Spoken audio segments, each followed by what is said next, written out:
Greater Noida के निक्की हत्याकांड के बाद दहेज प्रथा के मुद्दे पर देश में एक बार फिर बहस तेज हो गई है। बता दें कि ग्रेटर नोएडा के सिरसा गांव में शादी के करीब 9 साल बाद निक्की को जिंदा जलाकर मार दिया गया है। निक्की की बहन की शादी भी उसी घर में हुई है। निक्की की बहन ने इस घटना के बाद कहा है कि निक्की के पति विपिन और उसके घर वालों ने निक्की को जलाकर मार डाला है। निक्की के परिजनों का आरोप है ससुराल वाले पैसे और एक कार की डिमांड कर रहे थे। इस घटना के बाद से ही दहेज प्रथा कानून को लेकर काफी बातें कही जा रही हैं। बता दें कि देश में दहेज प्रथा पर रोक लगाने के लिए कई सख्त कानून भी मौजूद हैं। इसके बावजूद दहेज की वजह से हर साल हजारों जिंदगियां स्वाहा हो जा रही हैं। NCRB यानी नेशनल क्राइम रिकॉर्ड्स ब्यूरो के मुताबिक साल 2022 में दहेज हत्या के कुल 6,450 मामले दर्ज हुए थे। इन आंकड़ों के अनुसार उत्तर प्रदेश, बिहार, मध्य प्रदेश, ओडिशा, राजस्थान और हरियाणा से 80% मामले सामने आए थे। इस तरह के मामलों पर देश की पहली महिला IPS अफसर और पूर्व उपराज्यपाल किरण बेदी का क्या कहना है, सुनिए। ये बिल्कुल हैवानियत है और हैवानियत फैल रही है, ना कि इंसानियत। तो ये हैवानियत थी कि किस तरीके से उसको जलाया गया सबने मिलके। हमारे समाज में ये मिडीवल टाइम से पुत्र को ऐसा देखा गया कि वो धन लाएगा, जब शादी होगी तो धन लाएगा, और ये भी देखा गया कि जब पुत्री होगी तो धन ले जाएगा उसको। सो ये हमारी पुरानी सोच अभी भी है। और आपने देखा कि शादियों में जब उसके बाद तो पंडित लोग या बड़े लोग ये कहते हैं अब तू अपना पुराना घर भूल जा, चावल फेंक और पीछे मुड़ के मत देखना। तो एक मैसेज दे दिया गया कि अब तेरा घर ये नहीं है, अब तेरा घर वो है जहां तू माइग्रेट हो रही है। उस मकान को अपना घर बना लेना। अब हर एक लड़की का वो मकान घर नहीं बनता, वो मकान में रहती है क्योंकि उसके पास अब कोई दूसरा मकान नहीं है। माँ बाप ने तो बोल दिया अब तेरा ये नहीं है, और वो मारने वाला का घर नहीं है, वो मकान है, तो जाए कहाँ। तो ये हमारे समाज में बहुत जबरदस्त ऐतिहासिक भूल है, जहां हम लड़के को समझते हैं कि वो धन लाएगा और लड़की को धन ले जाएगा, इसलिए बेटी बोझा समझा जाती है। तो वो अपने आप को बोझा समझती है, पिटती भी है, मरती भी है, बेइज्जती भी होती है। जैसे इन हाल ये दो बेटियां, दो बहनें इकट्ठे पिटती रही, लेकिन अपने आप को बचा नहीं सके और कमा भी रही हैं। और ये भी नहीं कि कमा नहीं रही, लेकिन उनको ससुराल को ये भी प्रॉब्लम है कि कमा क्यों रही है, उनका भी वो कमाया हुआ धन खींच रही हैं। और ये नहीं है कि माँ बाप उनके मायके को मालूम नहीं है, मायके को मालूम है, लेकिन वो देते जा रही है, उनकी भूख पूरी करते जाते हैं। क्यों आहुति देते हैं, क्यों भूख? उस वक्त क्यों नहीं पुलिस में जाते? इतना प्रचार होता है, कानून का प्रचार होता है, उनको पता है कि ये समाधान है, क्यों नहीं ये समाधान ढूंढते? क्योंकि वो भी नहीं चाहते कि वो घर लड़की मायके वापस आ जाए, क्योंकि वो भी चाहते हैं कि कल को उनकी कोई बहू आएगी, लड़के की बहू, उसको ये घर चाहिए, वो इतराज करेगी। शायद इसीलिए शादी नहीं होगी लड़के की, क्योंकि लड़की घर में है।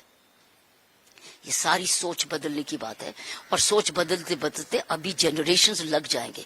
इन दोनों लड़कियों का बिल्कुल साफ साफ आया है, वो बर्दाश्त करती रही, माँ भी बन गई, घरेलू काम भी कर रही, पिट भी रही, और वो रात भर वो आदमी दोनों भाई रात को कहीं और भी रात काटते हैं, और अगर जब आके पूछा जाता है तो फिर उसको पिटाई करते हैं कि तुझे पूछने का हक नहीं। सो ये बेसिकली ये कई घर बहू को इसलिए घर में लाते हैं, उसको नौकरानी बनाने के लिए, उसको नर्स बनाने के लिए, बच्चा भी पैदा करने के लिए। और अगर बेटा पैदा नहीं हुआ तो फिर पीटेंगे।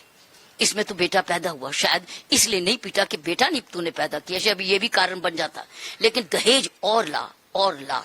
सो भूख का जो अंत है हमारी शिक्षा में, ना माँ बाप सिखा रहे हैं कि भूख को कैसे मानसिक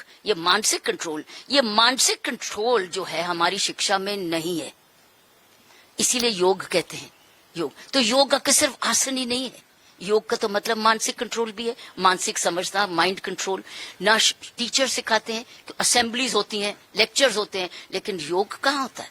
मानसिक मेडिटेशन कहाँ होता है, ये इमोशनल कंट्रोल कहाँ होता है। इंफॉर्मेशन टेक्नोलॉजी बढ़ी, लेकिन वेयर इज इमोशनल टेक्नोलॉजी, जहाँ की इंसानियत सिखाई जाए। तो हमें ये सदियों में अभी बर्दाश्त करना पड़ेगा, ये पड़ता रहेगा, ये जाने वाला नहीं है अभी, क्योंकि हमारी शादियों की रीति रिवाज भी यही है, हमारी पालन पोषण लड़के और लड़की की भी यही है। और जहां जहां हम जैसी लड़कियां बाहर निकली हैं, ये माँ बाप की देन है, माँ बाप की देन है, और कहीं स्कूल की भी देन है और टीचर्स की भी देन है, लेकिन सबसे पहले घर की देन है। जहां घर में हिंसा को दुत्कारा जाता है, जहां भूख और ग्रीड और झूठ छप को दुत्कारा जाता है, वहां तो लड़कियां और साथ में लड़कियों को आजादी दी जाती, तुम पढ़ो लिखो और अपना सामान, तो वो निकल आई। लेकिन बाकी लड़कियों के लिए याद रखना, अभी भी शादी एक जेल है, वो मकान है, वो घर नहीं है। वो किसी तरीके से मकान में जीती हैं, अपने बच्चों के लिए भी, अपनी सुरक्षा के लिए भी। तो आप कितना भी कानून ले आए, लेकिन कानून जानते हुए भी, ये नहीं कि उनको जानते नहीं है, they know but they are ignorant in action. वो डरपोक है, वो जानते हैं कि जो हो रहा है जुर्म है, डोमेस्टिक घरेलू हिंसा है, जानते हैं, they know but they refuse to act, क्योंकि हिम्मत नहीं है। सो मैं कहती हूँ ये केस वो साबित कर रहा है बार बार कि जब तक हर घर के माँ बाप अपने बेटे को एक प्रॉपर्टी लाने वाला ना समझे और लड़की को प्रॉपर्टी को जाने वाला ना समझे, जब तक ये सोच बदले नहीं, और शादियों का तरीका ना बदले।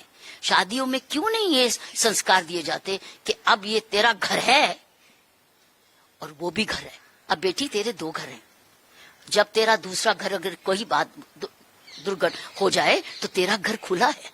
क्यों नहीं उसको विश्वास दिलाते, जबकि उसको ये कहा जाता है कि अब ये सारा कुछ तेरा, वही तेरे माँ बाप, वही तेरा पतिदेव, वही तेरा देवता, और पाँव छू नमस्ते, सब पाँव छूने और नमस्ते में कोई फर्क नहीं पड़ता। लेकिन अब वो कहते हैं हमको भूल जाओ, अब हम नहीं तेरे, हम तो अब आगे जाएंगे। सो मैं ये संस्कृति है। निक्की हत्याकांड के बाद एनसीडब्ल्यू यानी राष्ट्रीय महिला आयोग ने भी काफी सख्त रुख अपनाया है। आयोग की अध्यक्ष विजया रहाटकर ने इस घटना की निंदा करते हुए क्या क्या कहा है, आप भी सुनिए।